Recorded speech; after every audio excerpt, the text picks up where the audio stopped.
Hello, football family. Welcome into Huddle It Up Films. Week 7 already, Yuri. Here, previewing the game. Got Yuri back. Yuri, looks like you're on mute, by the way, when I kick it to you. But had to ditch Yuri last week for technical difficulties of my own. How are you doing, sir? Big win over the Washington Commanders and the Ravens on Monday Night Football in I'm Tampa Bay. doing I'm doing good. I'm so amped up for football. Football season is rolling. I can't believe it's week 7. We're almost at the halfway point. I don't like saying that because this football stuff is what I love. I love football. So I'm amped up. I'm juiced up. Me too. Ravens, 2 Monday night games this year, by the way, this week. And then later on, the Harbaugh at the Chargers. Be nice to get a home Monday night game, especially with that short week and everything. The Ravens will travel to Cleveland next week. So it's not ideal. 2 road games, the first one being Monday night. But you got to love what you see from this Ravens team, from this offense, defense stepping up when it has to. And we got people checking in already. We got our guy, Yuri Simply, the best in the biz. Make sure you check out Simply in his highlight videos. You probably know him. And also our guy Stacy saying, "What's up, Jason? What's up, Yuri? What's up, Stacy?" Also, Cosmonaut Project in the house checking this out. What is up, my friend? Got a big compliment from Cosmonaut Project this week, Yuri. He said that watching the cut ups and the content that I put out has helped him see the game differently. Like he's able to take his eyes off the ball more and watch how what one area is happening impacts the other area in the game. Man, makes me feel so good, and got a lot of support on that Derrick Henry cut up. Watching him run into loaded boxes and it not making a difference this week. It's crazy. The Ravens are the number one team in the NFL and running against loaded boxes and having success against it. So kind of from last year's championship game is like, why didn't we just get heavy and run in the loaded boxes? Well, they're getting heavy and they're running the loaded boxes and they're doing it really, really, really well. So always and shout out to him. Always love watching the film and getting that different perspective and getting that different angle and there's certain things on film you don't notice that on the TV broadcast angle. It's not to say that someone's opinion on film is more right than someone else's that is on the TV broadcast, but there's a lot more information and knowledge that comes with looking at film. So hey, if you want to learn more about football, nothing wrong with diving into film. So shout out to him. Absolutely. Yeah, absolutely. And it's just so much to see. There's so much happening. Could never play quarterback, Yuri. Could never play quarterback with all the stuff that's happening flying around, especially at the NFL level. Now, one person who has been playing quarterback, and he's been doing, I would say, a pretty good job, meaning probably the front runner for the MVP, third way through the season. Lamar Jackson. Look at this chart, Yuri. Take it away. Yeah. So, well, one on the quarterback comment. Look, I think I can do anything. I might be able to do a half read on the field or something. Get out a little half field read. But, anyways, besides the point. Yeah, Lamar Jackson back-to-back 300-yard passing games. When is the last time I said that? Probably never. Maybe 2021 is the only other time I can think he probably got up close to those numbers. So this game, working the intermediate, was the big thing that I saw. Zay Flowers in those crossing routes, Bateman on that backside slant. Mark Andrews, you see that green dot up in the top left. That's that Mark Andrews kind of floating ball. And then I think a couple of Zay Flowers out routes as well on the side. So great game from Lamar, pushing the ball downfield. You love to see it. You love to see the screens as well being well blocked. The passing attack is oiled up right now. And what I love about this chart is last week it seemed like they identified a weakness that they wanted to exploit. They thought Benjamin St. Just, who hangs out on the left side of this chart where you see a lot of the green completed passes, they wanted to attack him. So they put Bateman over there, but they also put Zay Flowers over there and just really worked on Benjamin St. Just as someone that they saw they had an opportunity against. So it's not all right side of the field. It's not all short stuff. It's not, hey, we're either throwing short or we're chucking it deep. They will exploit a weakness in this passing game or find a weakness and exploit it. And it's just beautiful to see. And you see that number down at the bottom right, plus 14% CPOE, completion percentage over expected. So Lamar's doing more than what they're even expected. And as Stacy points out, Lamar calling audibles for the first time in his career and excelling to that at that compared to other franchise quarterbacks in history. It's so true, and it was my main argument for moving away from Greg Roman even after the 2020 season that it was time to take the reins off of Lamar Uri and let him start learning what it's like at the NFL level to change the plays, to call it, and just watch that Ravens wired. Even on that last play, it was Lamar and Henry getting together on what kind of run play they were going to try to call to seal that game. So you love it. The quarterback has that last minute view of the defense, that last second view of the defense. He's the one that sees it better than even the coaches do. And to have Lamar have that freedom at the line of scrimmage is just crucial, and that's a great sign going forward. And it also helps with addressing blitz protections and sliding blitz protections. And it felt like something under Roman was Lamar didn't have that freedom to make slides. And you saw that Isaiah likely when they have likely work backside and go across as a backside, like that was almost like a pre-scripted thing from Roman inside the playbook. It felt like, but it feels like with Lamar, he's more being able to work the sliding and protections and being able to make those adjustments and audibles for routes as well. I mean, there's a lot more freedom, and it should have been like this for a very long time. But as you can see here in year, what are we, year 8, year 7, year 8? I've lost count. Deep here in the Lamar Jackson career, and Luke Kuechly made a great point as well. Is that this kind of is Lamar Jackson's prime? Like, I know he's had 2 MVPs. Already at such a young age, but now we're starting to see Lamar Jackson mature as a quarterback, and some of these things that he was already good at, he's really building upon and having a lot more freedom. So, yeah, and again, it's something that last year it helped, but you need that experience as a quarterback to actually do it in games and to work with Monken, and it's one of the reasons that I think it's crucial to have Lamar and Monken work together for as long as possible, and to get that chemistry, that trust between each other. And Lamar's also always been a smart quarterback. He's always done a good job taking care of the ball. They try to bait him into interceptions. He hasn't had the greatest wide receiver talent over his career. Greg Roman's passing scheme obviously is simplified. We're seeing Justin Herbert go through the struggles out there right now in Los Angeles. And Lamar has always been good, a good field vision, not only in the run game, but the pass game. This one also stuck out to me, Yuri. You tweeted this. Let Lamar cook. Jackson once again performed well on dropbacks longer than 2.5 seconds, 13 to 17, 228 yards, and has now generated a plus 29 EPA on dropbacks of that length. Second most in the NFL entering the week 6 afternoon slate. So Lamar is really good, Yuri, at buying time. People think about Lamar as, look, he's dangerous with his legs, but he's also good at just buying time in and around the pocket. The Ravens do a nice job. Justice Hill on his pass protection, picking up blitzes. Ricard sniffing around the line of scrimmage, helping. So they're able to buy themselves time with an offensive line that many of us question going into the season. And in years past, we would see Lamar be, and really the Ravens offensive line be top and time to throw. And more times often than not, that was because Lamar was just extending plays. But since the Cowboys game, the Ravens offense has completely shifted to having more heavy bodies on the field, having those extra pass protectors to go out there, and they're working the under center play action. They're working those 22 personnel, 21 personnel looks, getting those. I mean, almost 6th, 7th offensive linemen sometimes out there on the field, essentially out there on the field, and the tweet is as simple as it can be. Is let Lamar cook. If you give Lamar Jackson time to throw the football, he's going to make you pay. And he's been doing it second best in the league this year, and probably the best. I don't know who's number one. But number one's probably Baker Mayfield, if I'm going to guess. And Simply's pointing out, he was in the upper deck and had eyes on Bateman, and Bateman is uncovering. I think he's up there top of the league when it comes to separation. You look all those advanced stats, and it's not just phony advanced stats. Like Bateman is really, really separating. Zay obviously is a great route runner, great separator.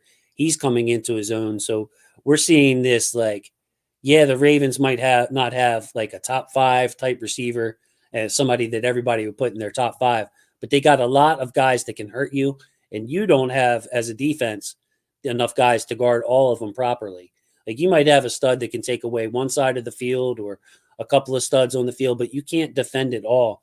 And that's what's making this Ravens offense so dangerous is you just can't defend it all. You just can't defend it all. They're too good right now at too many different things and can put up points. There's old Tupac song, How Do You Want It? There's also old Snoop Dogg song, Serial Killer, 6 Million Ways to Die, Choose One. Either one's kind of appropriate, Yuri. I love it. Also, before I get your comment on that, I also want to say hey to John. John, back in. Appreciate you, brother. Thank you for checking in. Michael Dean, Monken challenged Lamar to take the offense on via checkdowns. Good point. Like Yuri's been the guy that was, what do you say? You wanted to start the check down Lamar narrative because he will Start check it down. Yeah. Yeah, start the. I want that trending. I want that to be the narrative around Lamar. That he just checks it down like Mahomes. Stacy pointing out that continuity with Linderbaum and Lamar, that pays off as well when calling them protections. Living Legends in. Appreciate the shout out, man. Thank you every time you comment. And then Mr. James in here. Mr. James, always appreciate you. Sorry, I get stuck on my words sometimes, but love you. Thank you for checking in. So, Yuri, there's one more slide in here I want to get to.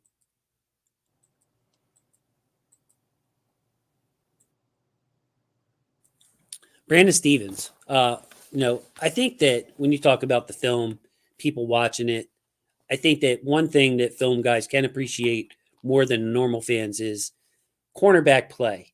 In other words, you looked at a lot of people, they're saying, well, Marlins doesn't look right. Or Brandon Stevens, man, he's getting cooked. But as a film guy, you can see him covering when the camera is not on him, the TV camera is not on him, doing his job covering. The quarterback will look over his way. Man, I can't go there. Then he'll look somewhere else. And cornerback's like one of the more thankless jobs in the NFL, Yuri. Like you can have, 20 great plays in a row, make a mistake, and then you just cost your team the game. But Brandon Stevens been playing very well this year.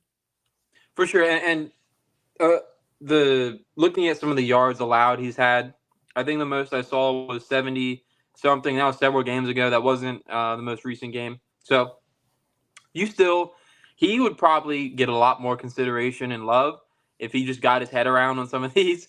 Because he's definitely something I think we've all identified as he just sometimes he just does not, most of the time actually, he does not get his head around. But in terms of pure separation and being a glue on receivers, he's been, like it says on here, as good as it can come. You can see that reflected on tape, and you can see that reflected in the Ravens. Like the Ravens, the secondary problem really isn't the corners. Like the reason why the pass defense is struggling is not because of the corners, in my opinion. I don't think Marlon Humphrey's been a liability. I don't think Wiggins has been a liability, and I don't think Stevens has been a liability. Yeah, Stevens gets picked on because the quarterbacks know, hey, I can throw this back shoulder that Stevens not going to get his head around. But that being your picked on part is the guy who's right here allowing less than a yard of separation on 50% of his targets. I mean, that's pretty – you can do a lot worse. So really, and the other part I'd point to is he's being asked to man up more than anybody else on that defense, being the right corner on the X receiver. They're playing a lot of man. They're playing, of course, a lot of zone too, mostly zone, but a lot of like matchup zone where Brandon Stevens is playing man and there's zone around him. So the responsibility is of him handling guys like Terry McLaurin, the best X receivers in the game, and then being left on an island. He's really been an asset for the team. Wish he could get his head around. If he would be an all-pro corner. To me, Yuri, that's something that I think that you can work on as a pro, but I'm one of those guys that thinks he'll never be great at it. Like he can improve on it, but if you're constantly don't have a feel for where the ball is, that's something you can improve on, but you'll never be great at it. For sure. There's just some things, and I was thinking about this the other day. There's just some things in the NFL that no matter what, just like certain timing things and certain ways that the aspects of the game are executed, there's just some things you just can't, you can only get so good at, like you can only, for example, like if you're a quarterback and you're trying to throw in rhythm, sometimes you're never just going to be one of those sporadic throwers like a like a Josh Allen, where they can just come out and just start slinging. Like some quarterbacks need that rhythm basis.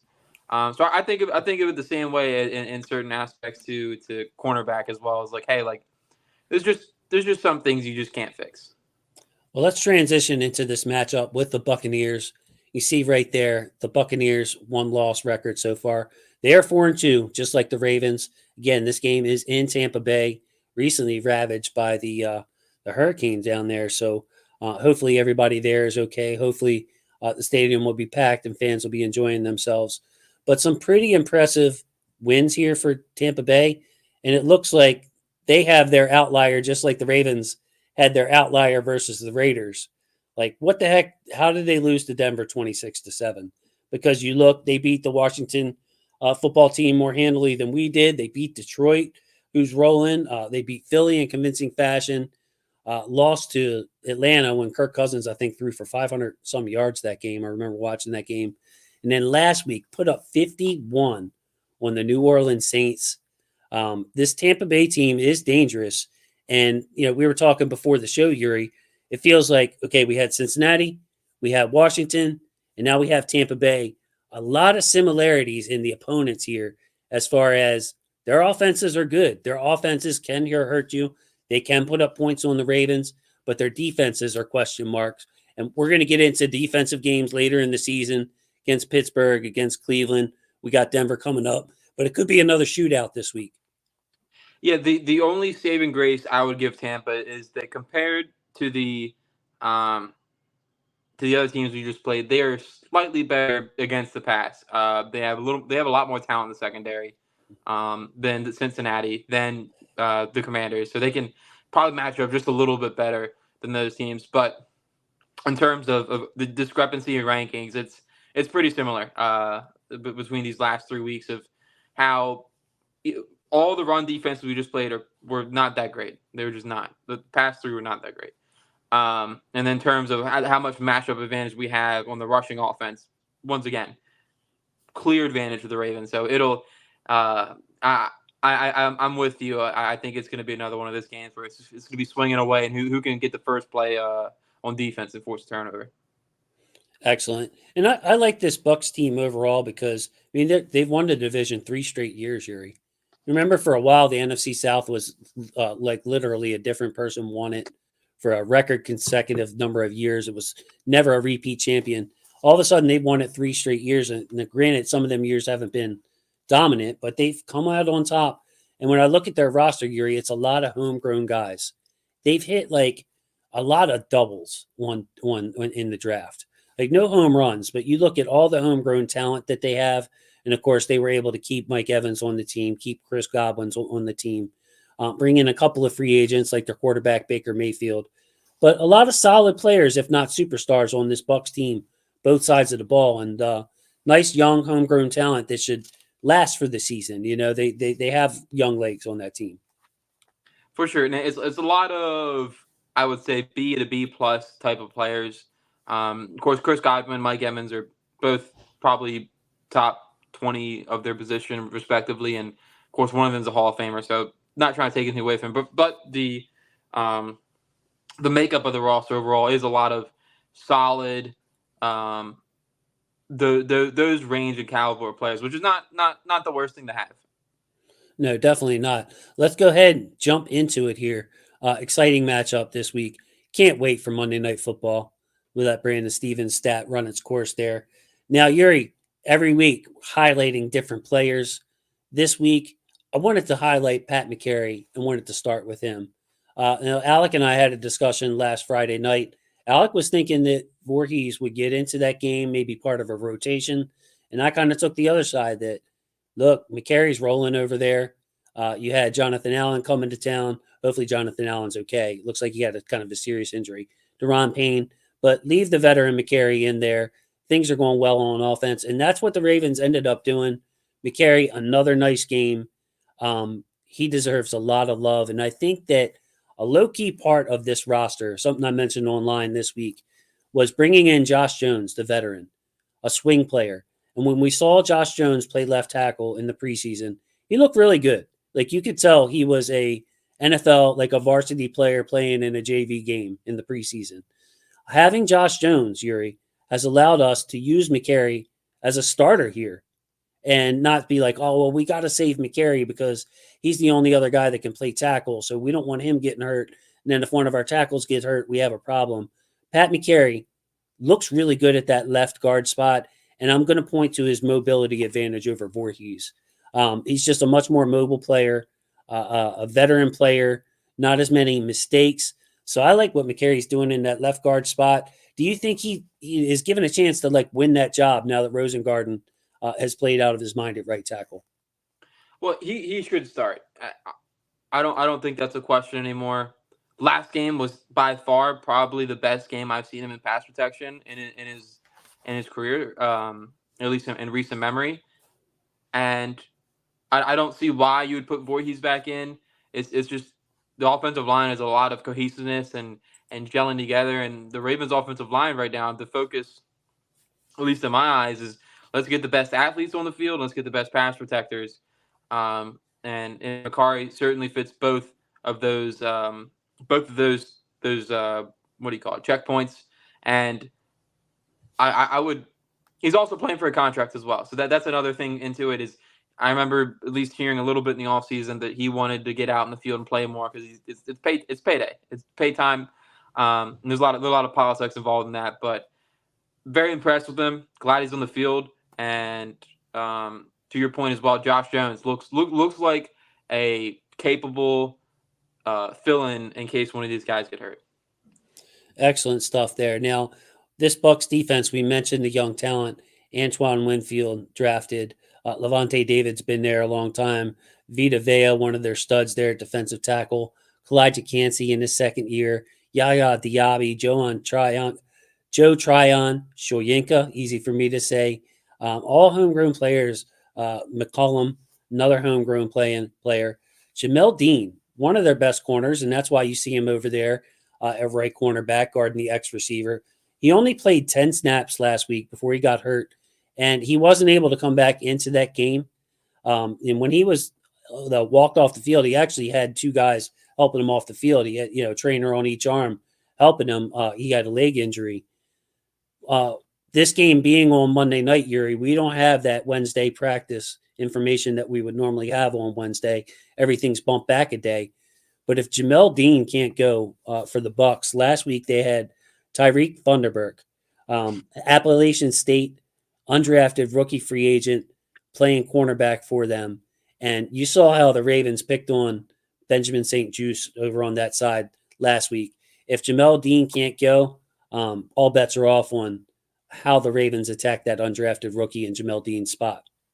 For sure, and I won't sit here and act like I know the most about that cornerback or what he did in App State. All I know is that North Carolina beat App State last year, but that's different. But yeah, I would not be shocked if one Jamel Dean is a very very once again he fits that mold of the B to B plus level of player where kind of hovering around that 35, 25 ish range of cornerback in the NFL and probably even higher. Um, Right. He's like a solid starter, a good starter, somebody you want on your team, but not a Pro Bowl player. And that's what you see all over this defense.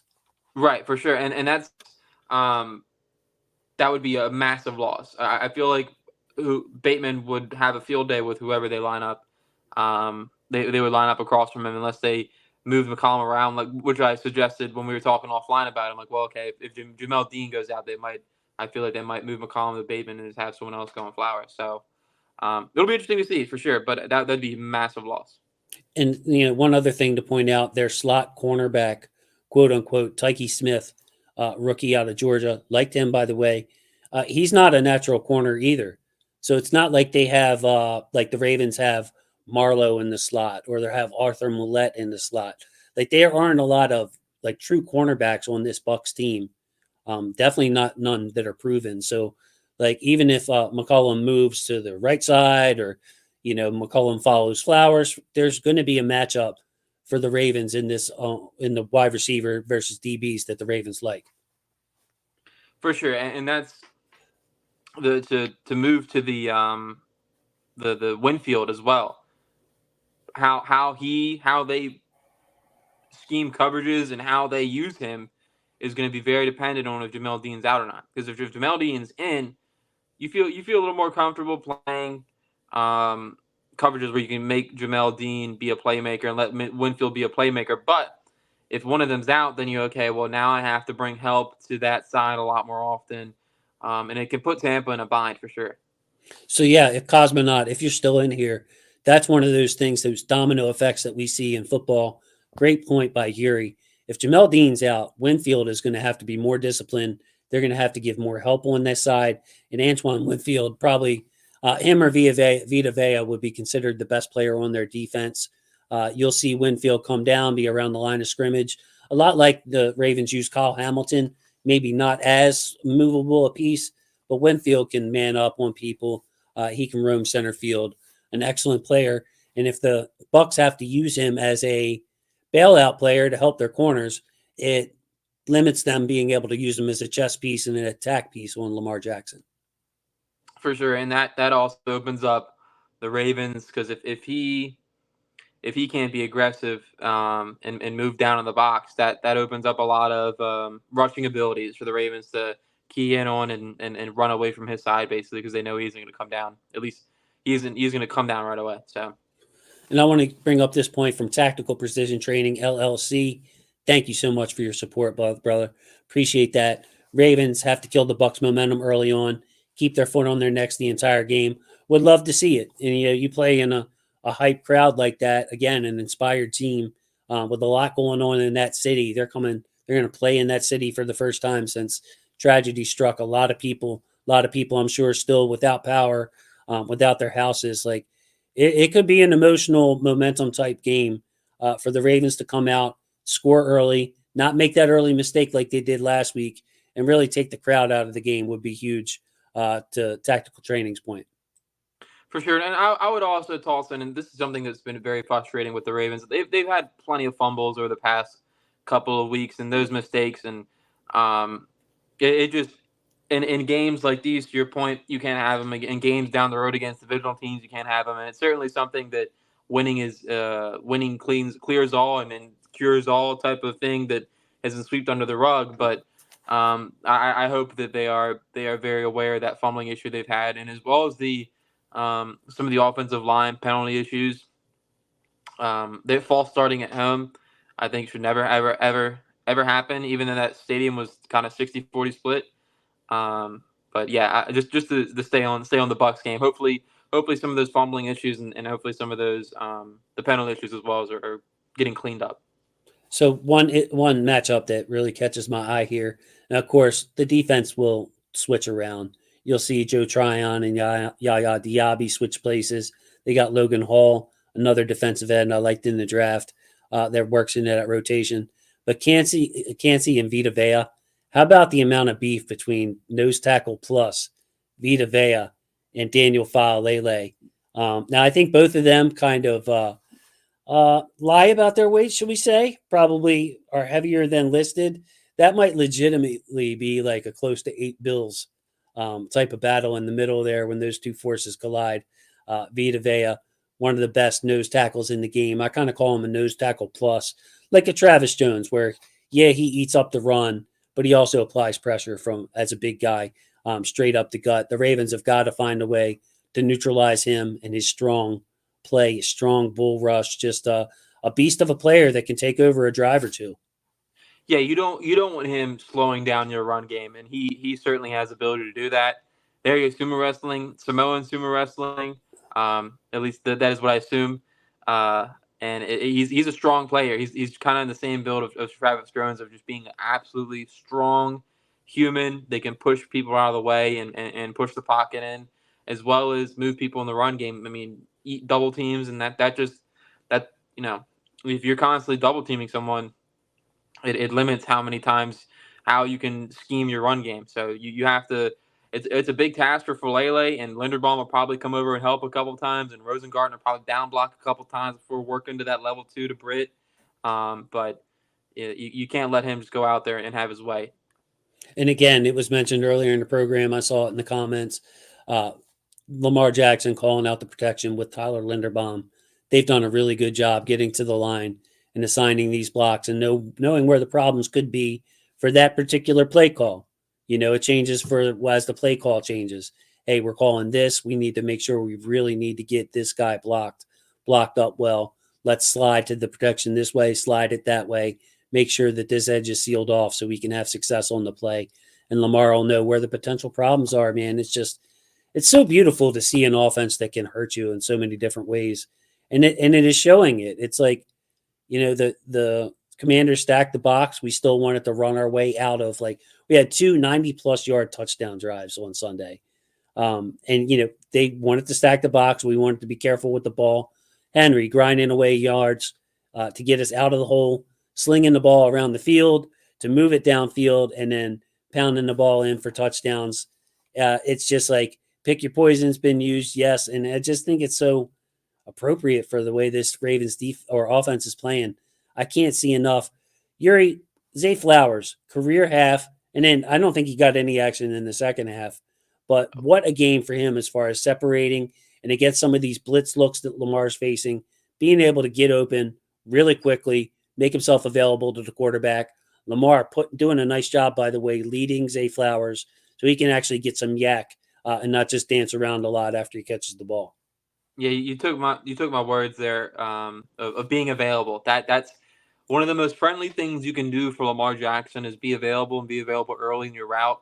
And we saw a lot of the times this past week, which was Zay Flowers immediately once he gets that little step on the cornerback and he's moving into those crossers and drags. You saw him get his head around pretty quick, and that allowed for him to run under it. Run under a couple of those crossing routes, and then as well as how about the Ravens finally successfully running some screen passes? That tunnel screen to Flowers on the left. You see Falele working downfield. You see Stanley pushing people out the way. So that's encouraging to see. That's something you haven't seen in Baltimore in a very long time. I'll tell you that.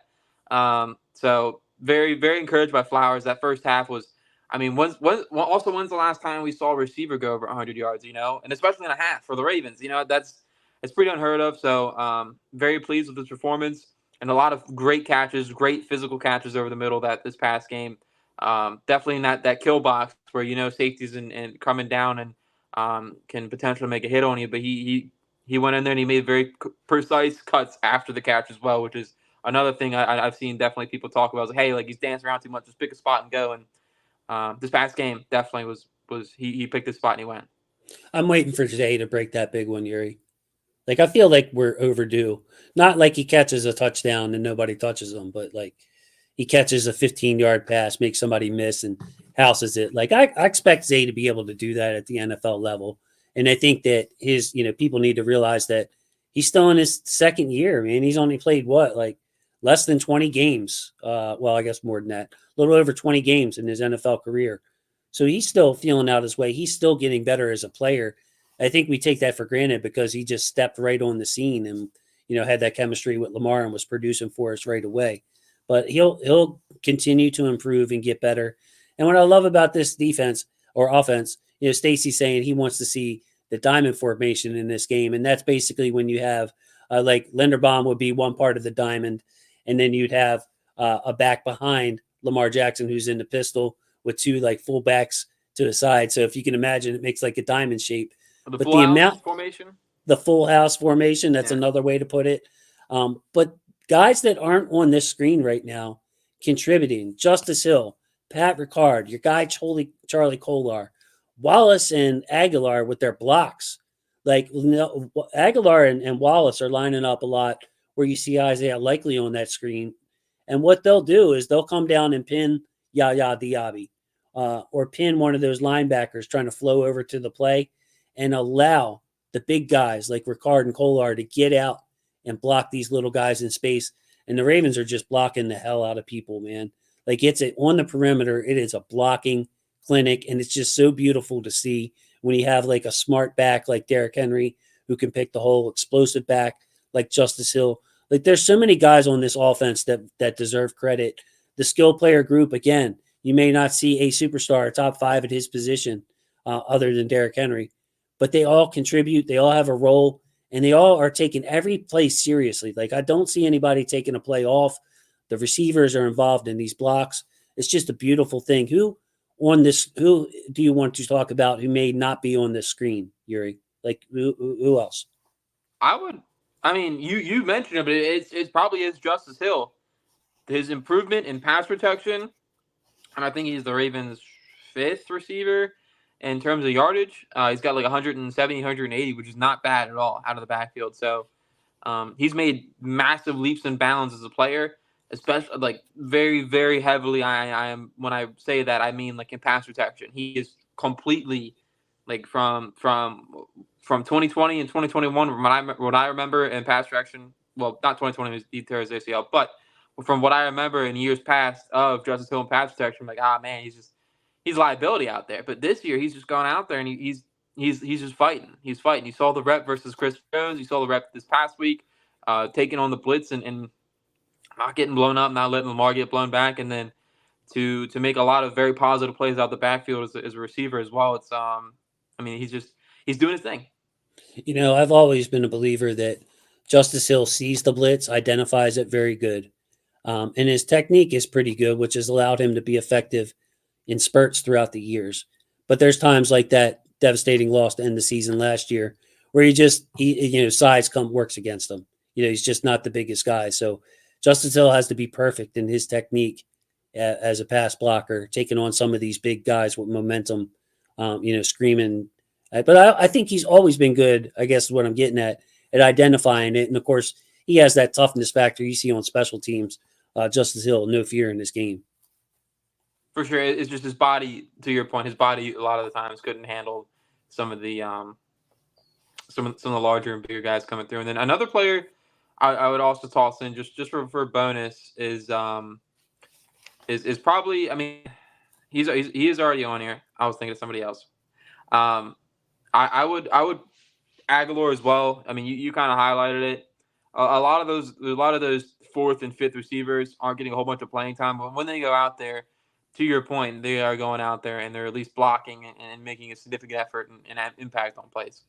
Right, and I've been impressed with Bateman's blocking, Zay Flowers is blocking, and it's easy for these guys to be like, look, man, I'm only getting 5. I didn't get targeted in the second half, to hang their heads, but it's a total team buy-in. I think you got to credit the leaders on this team, from Lamar Jackson and Derrick Henry to Harbaugh to Monken to all of them. Mark Andrews, a big leader on that team that people don't think about. You don't mess with Mark's success. He takes football very seriously. He showed that last year in his willingness to come back and go in the hyperbaric chamber and all that other stuff. Yeah, man, we have some great leadership on this team. Somebody else I like, Roger Rosengarten. I'm noticing this. This isn't like an official or anything you can measure. But if there's a pile, a scrum, somebody like threatening to, pile on a running back that's already on the ground, Rosengarten's like, other than Linderbaum, I thought Linderbaum was our guy for that. Like the protector, the bully. Rosengarten's got that in him too, man. Like he will hurry to the hustle to where the running back's going and make sure nobody piles in and be the first guy to hand him a hand and help Derrick Henry up. So I like the intangibles from Roger Rosengarten. He seems like a real fighter, man, aside from all the success he's had as a pass protector and everything. For sure. And we also saw this past week a lot of other players like Travis Jones and that fight there at the end of the game, or fight, scrum, whatever you want to call it, the little scuffle there at the end of the game. Travis Jones gets his helmet on, and Kolar, gets involved. So you see, it feels like that fight in the team. Because I'm going to be honest, that championship game there was no fight. Like there was no fight. It was just they kind of laid. I mean, they did try in the end, but it seemed like for that first half they laid down pretty quickly. And to see them go out there and certainly have a lot more fight and urgency and that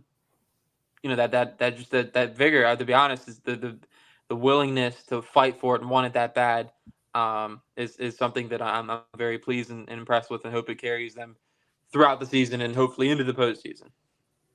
So, what are your main worries with this Bucs defense? I know this might be like reaching or pulling. My feelings again is it's a lot like the Washington defense we saw. Probably to the Washington defense's level. Cincinnati's defense coming into that game was very, very bad. But they have some good players. They have some talent. Washington had the big guys in the middle. They had Frankie Louvu. They had Jeremy Chin, Bobby Wagner on that team. But there wasn't a lot that defense did great. I see the same thing from the Bucs. But is there anything that worries you, or anything like if you're a Bucs defensive coordinator, what are you trying to do to the Ravens? Because nothing seems like it works. There's no real good answer to it. So I would say don't stack the box against the Ravens. That'd be my thing. I know a lot of people are like, hey, we gotta stop Henry, we gotta stack the box. I'd probably do more of a condensed 4-2-5, and use Whitehead as a chess piece, and make the Ravens make the Ravens just play a normal game script. Don't try to go crazy stacking the box, and let the Ravens, start doing what they did last week, where Commanders are stacking the box and the Ravens are having their way in the pass attack. Just try and play a balanced game defensively. But we already hit, I think, for the most part, Vita Vea, him going in there and wrecking the run game. Winfield, even if they like, hey, screw it, we're gonna get aggressive, and they just let him kind of do his thing back there, that could certainly be a problem. And the only other spot I'll throw is, I still respect Levante David in coverage. I know he's slowly getting up. He is up there in age, but in terms of grades and play, he's slowly declining. But I still respect him in coverage, and he still is a vet, and a very, very savvy vet. So I could certainly see a play of him getting one and getting involved. Yeah, for me, I think that if Jamel Dean is healthy and playing, my thing would be I would stress my corners. I would say, look, Jamel Dean, I'm going to put you in man coverage. Zion McCollum, I'm going to put you in man coverage. We'll let our safeties be the eyes on Lamar Jackson and the eyes around everything else. But you look at the advanced stats and some of the stats, the Bucs have been really good against wide receivers this year. They've struggled against tight ends. So to me, I think it could be a big day for Isaiah Likely, a high volume day. Likely hasn't had a bunch of catches. He's had his touchdowns in his moments. But this could be a high volume day for Isaiah Likely. Could be a high volume day for Mark Andrews, like it was last week. But yeah, if I'm the Bucs, there's just not a lot of good answers on that side. Anything else you want to throw in here? Because I have some Baker Mayfield stats that you gave me, and I want to switch it over to the other side of the ball. No, I think that about does. All right, excellent. Let me take this off. Your stats. Buccaneers running backs have generated plus EPA per carry, the third most, plus 75 yards rushing over expected, which is fifth on design runs out of the shotgun. And it goes on to say, look, the Buccaneers are pretty good running the football out of different formations. They have Bucky Irving in there. They have Rashad White, who was injured last week, and a player that I really like coming out of college who had a serious medical condition, Sean Tucker out of Syracuse, exploded last week on the Saints and really gave them a hard time. So with this stats down the bottom, what do you have to say about the Bucs rushing game and their running backs here? Yeah, it's not fantasy friendly. They definitely like getting a couple of guys involved with White, Irving, and Sean Tucker. But it's certainly diverse, and they can hit you in a lot of ways. The offensive line is pretty underrated in my opinion. A lot of very diverse skill sets and where they can run zone and gap. So it all plays off of each other, and kind of similar to the Ravens. That's how they work in their play action, and that's how they start getting defenses to move ways you don't really want to move. So just speaking strictly about the running backs, those guys can all play in my opinion. I think they all can run downfield and make some plays for you and break some tackles. So it's certainly going to be a test against the Ravens defense, who likes stacking the box against the run, against design runs, and that they are very good right now against the run. But you can see some of these guys making you pay if you get lackadaisical in coverage against them. I think this is a great point by Yuri because, well, yeah, and they make plays out of the backfield catching the ball, especially Rashad White if he's healthy. But look at the Ravens' schedule so far this year. Chiefs, yeah, they can run the ball okay. Raiders, no. Cowboys, one of the worst in the league. Buffalo had good success running the ball, but they were taken out of that right away by the Ravens just jumping on them from the first play. Cincinnati definitely works through their wide receivers. And then last week, we saw with Brian Robinson out, they were a pass-heavy team. So this Bucks team will be able to challenge the Ravens better than most teams have that they've played have been equipped to do. Does that mean the Bucks are going to move the ball on the Ravens, be the first team to be able to run the ball and stay ahead of the chains? I don't know. I'm just saying that it's definitely the biggest test for the Ravens as far as a running game is concerned that they face this year. For sure, and that's um, it just goes back to the depth they have there. Some of those other teams we play, like James Cook and Ray Davis, are good running backs, but to your point, the Ravens just had them in the negative game script to start off with, and I don't see that happening here. I see this game definitely being kind of similar to the last couple, where it's going to come down the last possession or two in terms of points, point differential. So they'll be able to run, and it would not surprise me if they as an offense got towards that 100-yard mark in terms of rushing, just because of how fresh they can keep those running backs. Exactly. It'll be a fresh group, and they all can do a little bit of everything, which I like about that Bucks running back room. There's not a big back or a pass catching back. They're all pretty versatile, which I like. Gonna pull up your Baker Mayfield stats that you sent me here. Ranks in the top two among qualified quarterbacks in touchdowns, yard per attempt, success rate, passes traveling less than 10 air yards. I mean, people might get mad at me for this, but I kind of like Baker Mayfield. If I'm just gonna be honest, I'm always honest. But like the man said, yeah, I want to go to Cleveland. I want to go to Cleveland. I want to be the guy that turns that franchise around. That's a brave man, Yuri. Like I respect that. Or a lot of people duck the situation. They don't want to end up in a bad situation. Baker wanted to take that challenge on. They let him go, obviously, in a crazy situation, which in many ways has sank this Browns franchise with all the money and the picks they gave away for Deshaun Watson. Baker had to spend a year in like purgatory in Carolina, and now here he is at the Bucks thriving. What do you have to say about? You can comment on my like for Baker Mayfield, but what do you got to say about him as a quarterback too? Well, it's in terms of I like him. I don't like him. I probably don't like him as much as you do, but I have a positive opinion about him in terms of just like the swagger and The the guy, planting the right? The flag. guy, right? The planting the flag stuff's fun. I like that. I can definitely get behind that, and probably would want a Raven player to do that. But um, in terms of on field, he's certainly a lot of the things that I usually measure with quarterbacks is, do they have the arm? Do they have what in between the ears? And he certainly has both of that. He certainly has the arm. He can put a lot of velocity behind the ball. And he's a little more risk friendly in terms of he loves throwing some risky passes, and that's why you'll see him throw a couple interceptions. He's usually in the upper echelon in terms of interceptions per year, but um, he's playing well. I mean, he's I think he's number one in the league in terms of touchdowns, or if not tied for number one.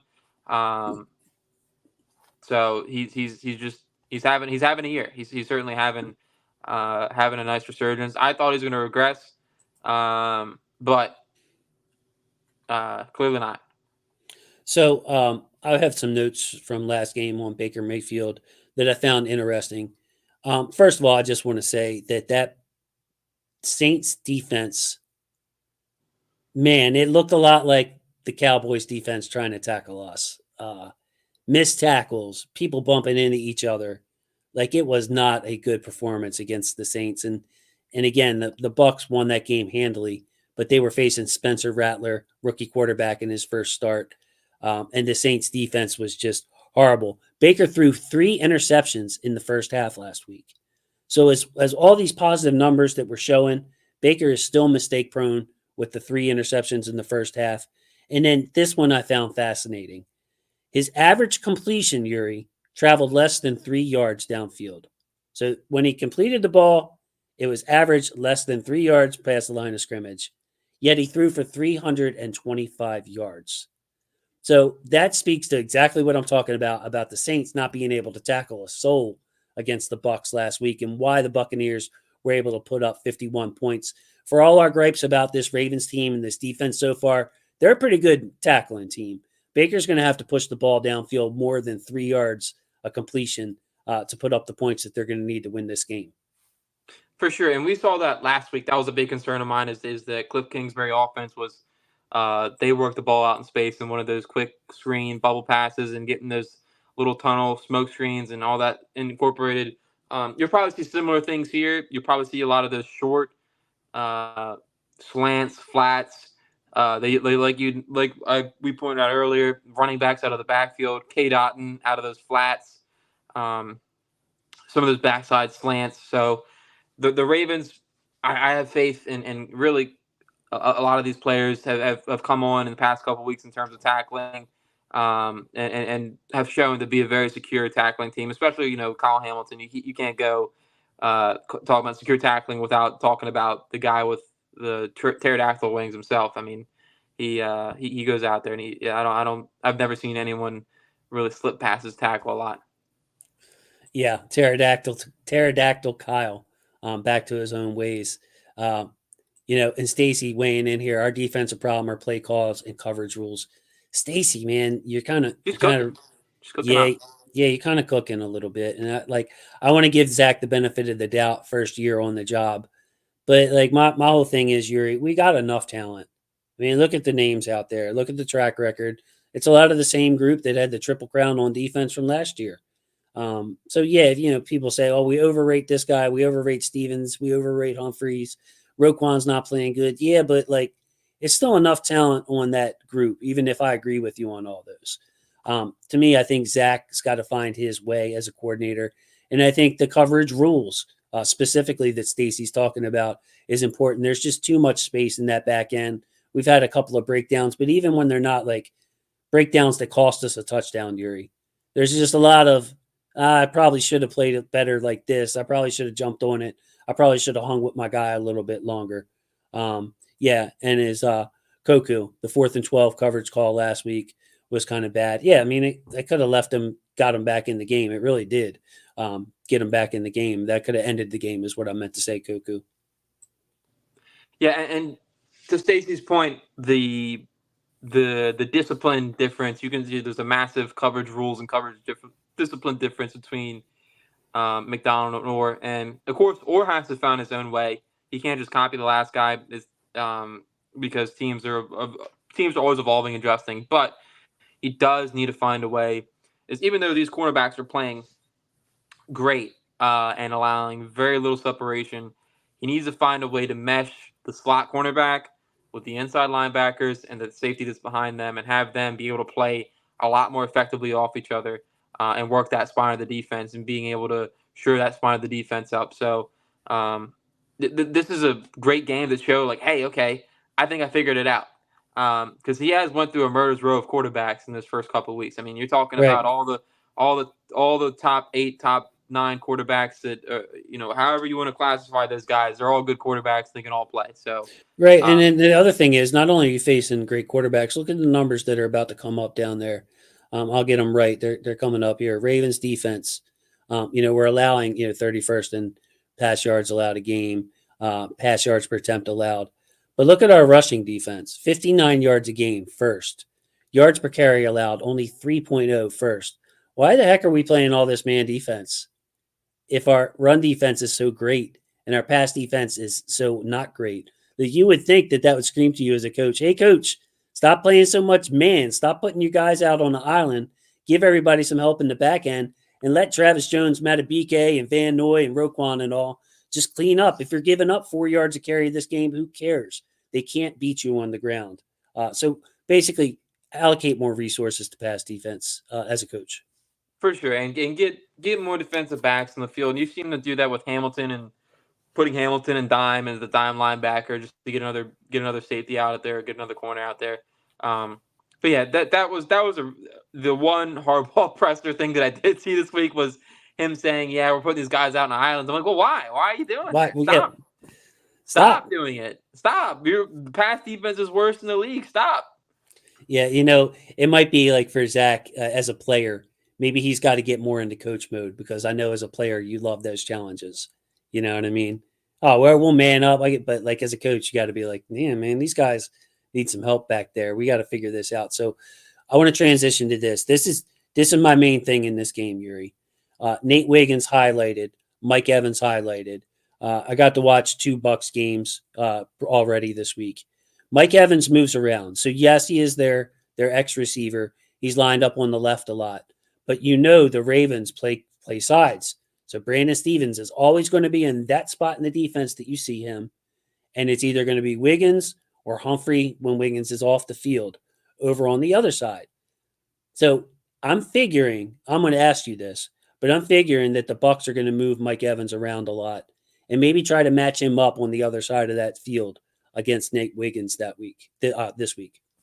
Well, it wouldn't surprise me if they notice that Brandon Stevens doesn't get his head around and they throw a back shoulder ball to Mike Evans and one of those jump balls that he's notoriously grabbed over Stevens' head.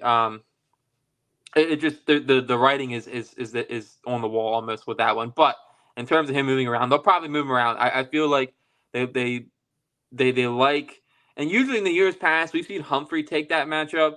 But now that Humphrey's playing a little more in the slot, and I do feel comfortable with him on Godwin. It wouldn't surprise me if they did move Evans around and try to test him against a rookie and see. I mean, Wiggins has the length to play against Evans. Don't get me wrong. Like Wiggins is definitely long enough to play against Wiggins. Wiggins long enough to play against Evans. It's just about that vertical ability that Evans has that is so many times over his career made some of the best corners just unfortunately not look too good. Not look too good. So, this is what I want people to think about lining up or leading up to this game, just from a personnel standpoint, because the Buccaneers have a lot of success with Chris Godwin, an excellent receiver in the slot. So yeah, they could go to more two tight ends and put Godwin, over there where Wiggins is. But we've seen with the Ravens when Wiggins was playing against CD Lamb, he got pulled in the third quarter of that game. When the Ravens played the Bengals, Wiggins' snap count dropped dramatically because they didn't want Wiggins on Chase. They put Marlowe back over there. They played different guys in the slot, seen Kyle in there, Ardarius, but they did not, it seemed like to me, they didn't trust Wiggins against Jamar Chase. And then last week, of course, the Commanders didn't have anybody else aside from Terry McLaurin. Wiggins played 70% of the snaps or something like that. So they trusted him on lesser talent. What do the Ravens do with Wiggins this week? Like when these three are on the field, Mike Evans, Chris Godwin, and Sterling Shepard, are the Ravens trotting out Wiggins and just seeing where the Bucs line him up?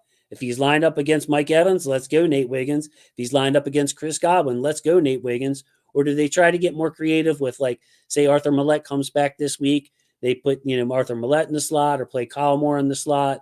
Or, how do you think this goes? What's Wiggins' snap count going to be? Are they going to try to protect him against the Bucs like they did against the Bengals and the Cowboys late in that game? I don't know if they can. I mean, the Bucs have they're very deep at receiver. They have a lot of guys that can do a lot of things. Obviously, Evans and Godwin, but if you look further down the depth chart, they have more guys that can play. So Wiggins, in my opinion, Wiggins is just going to have to get out there and play. He's just going to have to get out there and line up. I don't think the Ravens are going to have a choice on, hey, let's try and have him work against the fourth or fifth best receiver in their depth chart. I think he's going to have to go out there and probably line up against Evans a couple times during the game, just because it's how the game's going to play out.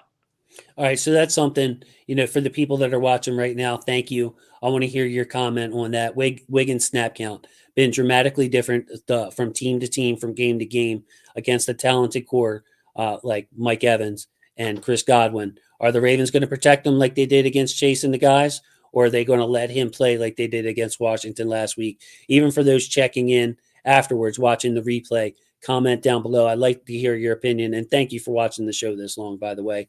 I know people check out early. Yuri, I know we're getting up against our time, but that matchup with Humphrey against Godwin, I expect we'll see it a lot this week. Premier matchup. I cannot wait to see it. I like the way Humphrey's been playing. Man, if you guys saw all the positive plays in my notebook that I'm keeping by grading these games, Marlon Humphrey has had a couple of bonehead plays, but boy, has he been playing great. Snap to snap. Chris Godwin, excellent receiver. That slot matchup, Yuri, is just going to be a beauty. And I think that the Ravens are going to sick Humphrey on Godwin a lot this game.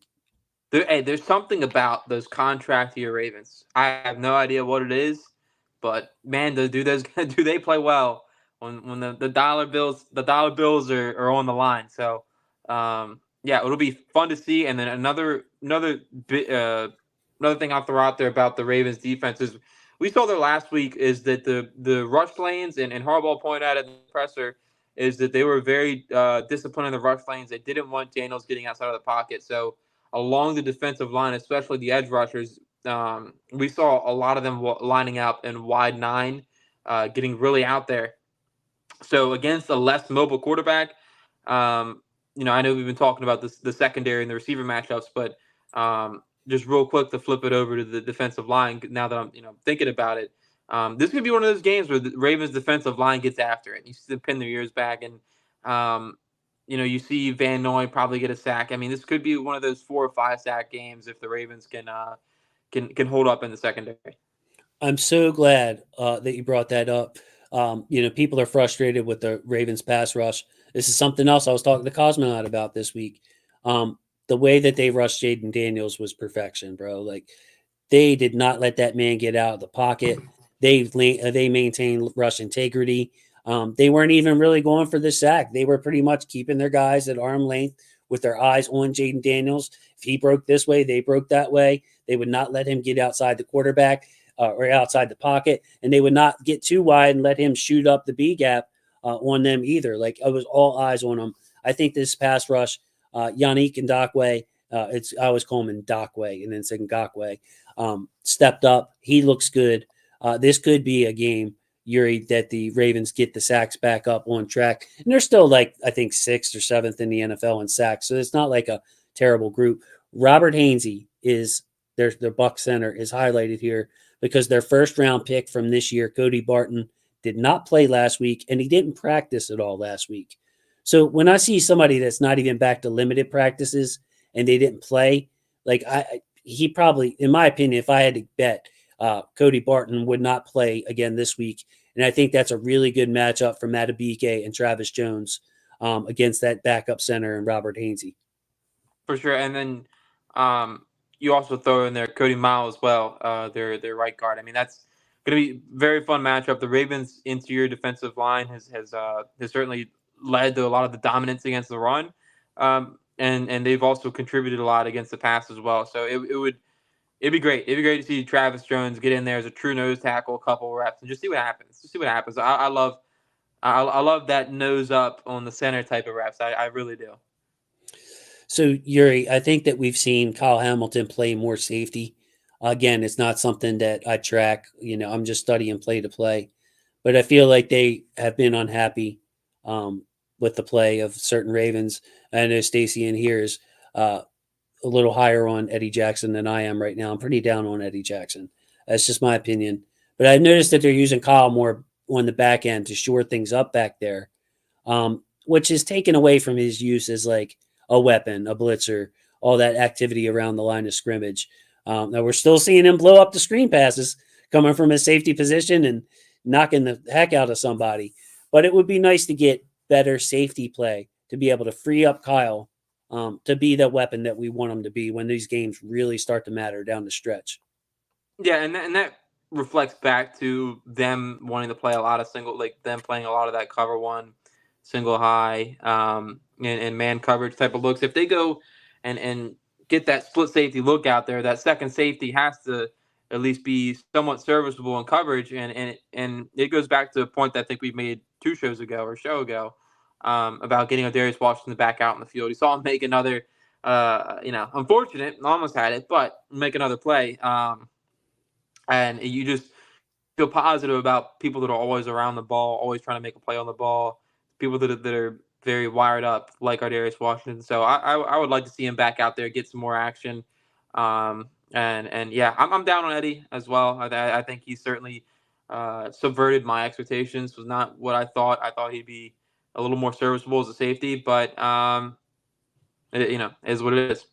Hey, he played less than half the snaps last week. Eddie Jackson, 25 snaps last week. So the coaches are agreeing with Yuri and I, and not necessarily with our guy Stacy down there.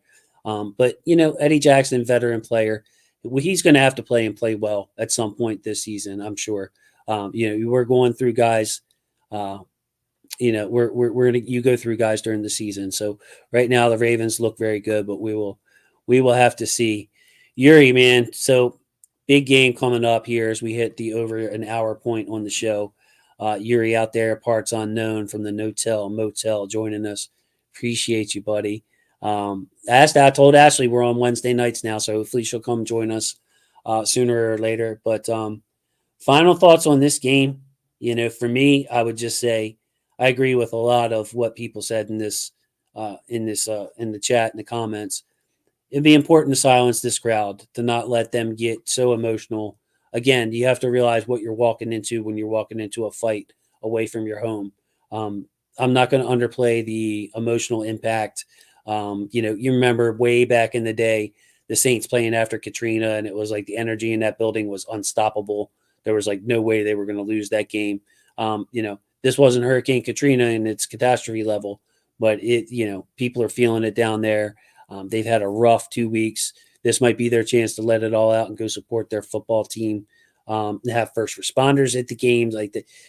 We have to be able to match the Bucs energy on this week before we hit the road for 2 tough games. So I'll hit the road again next week, I'm saying, on a short week in Cleveland. So do not overlook this matchup. Come out with all the energy in the world and just keep doing what you're doing, Ravens. Keep doing what you're doing. Yeah, there's no need to get out there and try and run go back to the old ways of running 5-man protection, 11 personnel, and go out there and do anything crazy. Just stick to what you got going on. The Bucs are bad against the Bucs are loaded the box and they can't stop the run. The Bucs are middle of the pack against the pass, and the Ravens have absolutely excelled at under center runs, under center play action, outside the tackles running, which is also playing off of keeping away from Vita Vea and Kancey working through the run. So this matchup certainly favors the Ravens, and even on the other side of the ball as well. You look at the Ravens defense. They can stop the run at least, and that's something that means something.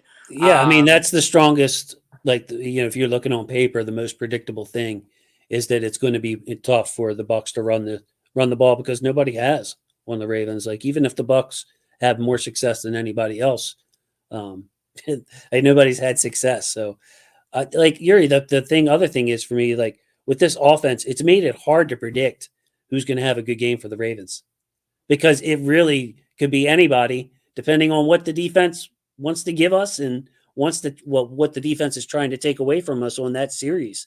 So they want to take away Derrick Henry. Okay, Zay's going to have a big day. They want to load the field. The outside receivers are going to have, it just depends on how they want to play it. So it's not, I would imagine it's not good for gamblers out there who are like, I don't know. I mean, we faced Cincinnati. They couldn't stop the run and, we just threw all over them or, again, the whole pick your poison, man. It's beautiful to see as a Ravens fan, an offense like this, man. I have to pat myself on the back because I wasn't on the last show. I did call the Isaiah Likely 2-touchdown performance. So for me and my gambling, I'm doing all right. It could be better. Certainly could be better. Yeah, but to your point, you're right. It is a pain in the what to try to figure out like man, how do I get a consistency parlay line set. So but outside of that, it's nice to see you like them spreading the ball around. You like them getting everyone involved and the kind of the point we've made earlier, the death by 1,000 cuts, and that's what the Ravens offense is. So hopefully my big takeaway, and I see you chomping at the bit. My big takeaway is I think the Ravens win, and I wouldn't be surprised if it's another 35-32 type of slugfest where they just go back and forth because unless the Ravens pass defense wakes up, it's going to be a long day. It's just going to be one of those games where the Ravens just have to make a play. So yeah, you see the Bucs there have put up 33 plus technically in 3 straight games. What I was trying to bit to say was, I think this is going to be another game like we saw against Washington and Cincy, where it's going to be Ravens 30 something, and we'll just have to see what the other team can do. We're just going to I have more faith in the Ravens defense to stop our opponent, in this case Tampa Bay, than I do of Tampa Bay being able to keep us from getting to 30. So is it going to be what you're saying, a 35-31 type game? I could see that. I could also see a game where the Ravens win 34-20, something like that. So I expect the Ravens to keep up their end of the bargain offensively in here, and it's really going to be, when it comes down to it, it's going to be on the Bucs to try to keep up with us. Like, that's the way, we have to look at it. And it's just so strange as a Ravens fan, like from the beginning, where it was like, yeah, we're just going to beat the hell out of Tom Brady and Peyton Manning and Marvin Harrison and Reggie Wayne, and if we can get 20 points, we're going to be okay. Like, this is the opposite style of football right now. They are going to have to keep up with us, man. They are going to have to get a turnover. They are going to have to make stops, because this offense of the Ravens right now is humming, and I think momentum is real. Doesn't help you from the first snap, but once you start getting going, it just feels like the last few games that we've been playing. Yeah, absolutely. I love it personally. I love it. So with that, let's say thank you to our football family. Love our football family. Thanks for all the comments in here today. Really appreciate that. That's my favorite part of the show. And Yuri from Ravens Way, big shout out to Alec Polianis from 1 Minute Pod for helping us last week and keep that show going. So Yuri, with that, thank you so much. And please say goodnight to the people for me. Good night.